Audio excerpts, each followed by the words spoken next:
kana yadetemberwa chero yakagarwa pasi 60 something years ago namanje unosina kujiwana mchange unokosi fresh uri pasi whether it's a tree kumwe kwese kunopera kuita green kunopera kuita brown iwe uri green because unenge wakadedicatwa kuti muti uyu uchikura maproblems ake ngaakure unless until munhu asecha kuti but what power is fighting my life, and God will show you either by dream or by word of prophecy or by phronesis or by knowledge. I think there is something like this going on. Kuna wamo Zimbabwe kataita driver. Nemo friend yamba ndokundisipashira. Kwenda kumba kwao imiti kwenda kwakwenyu kumusha. Toenda kudriver kwenda kumusha utando mota ichawira mgorongo. Kusingaiti svika kuti ya dambudziko rakatangira pana. Baba imwe mechinja makacherera pasi pano. Hapana ndara kuita mafati zimene. Amonosvika makatochaja boza vanoramba nezvinhu zvavo. Vanhu havadi kusununguka. Havadi. Anenge akazotunga daro chetonofa mushonga wako.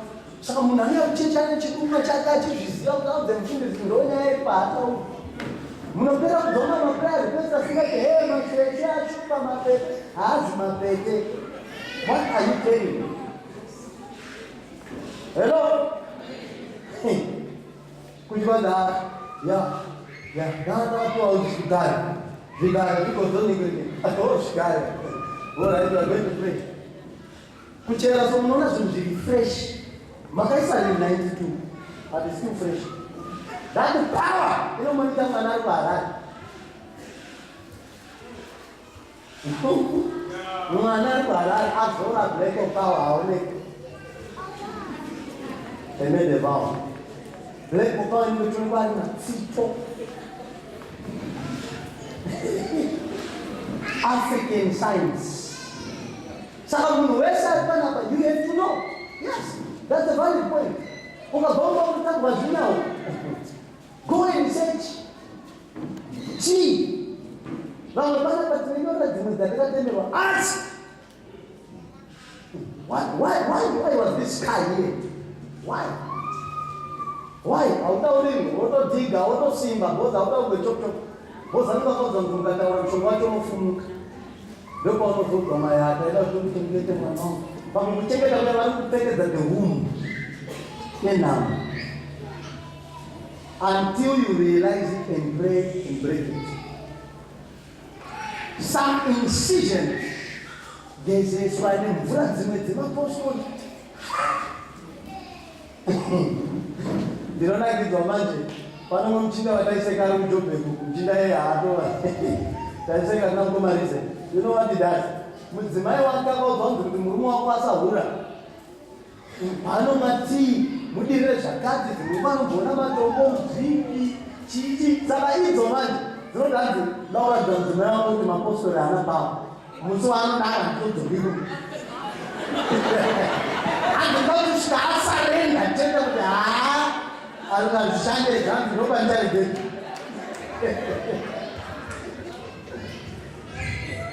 Saka unenge uri muno uri muchechi mudzimai wako akatogara vari muno muchechi but achikudyisa usingazivi. When they come at many cases like that. Yes. Mutengere kwa South Africa hanoenda kutata hanoenda. Idzoonekire kuti hazina kutemba zvinhu zvaMwari. You'll be bound. Onamata kutsvaga chi monitoring spirit until munhu aita breakout. Ndopanotanga kuya zvipo kunzi tauya pano tatungamirwa nestar. Koma kabikira nezuro zichitsvaga kuti tisamberekera muno. It's going to be beautiful. Musi waatumbuka kubva mugeneration yavo ndomusi waawana breakthrough. Ndomusi wauya mari maperfume zvinonhuhwira. History yenhamo yese ikaperera ipapo. Vari kushoterwa waini uri kugadzira. Iye akashaya transport yekuenda kumukoba, transport yekuenda kushumbiza, unofamba pamusoro pemvura. Haashupikani netransport nebhoti raenda. Gentleman ndamumbira zikasara unongopinda pamusoro pemvura so uchitoendayo.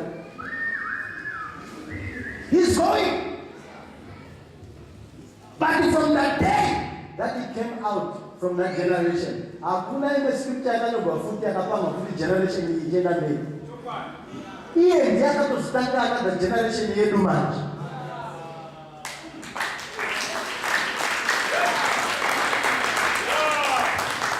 Iyi tsika yegeneration yakabvaberera ipapo iye achidayo hakubva vaKristu paAntioch.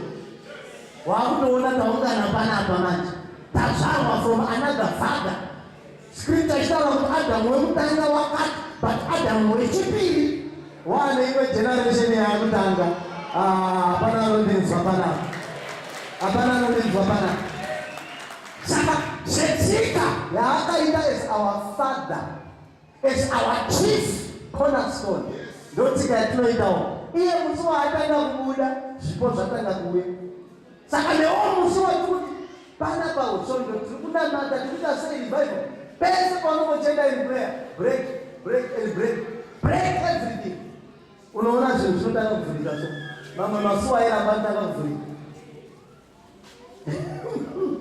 Ndinarunzi wedhi yekuti cornerstone rinorevei ndichipedzisa.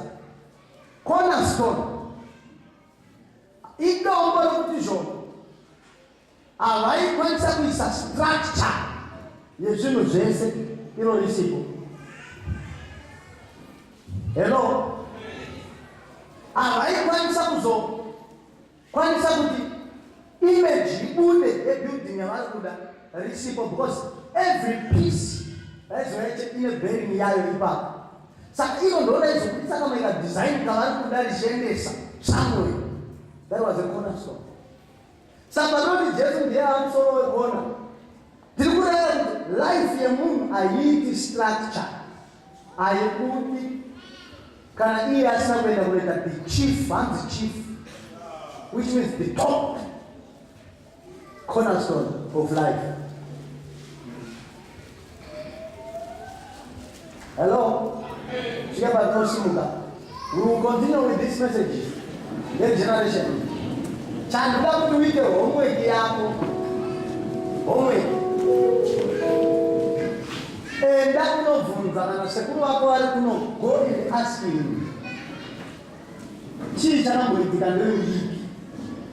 Nzvimbo dzamakandiendesa amai ndedzipo. Kana vachitogona kutaipa WhatsApp, let them text WhatsApp.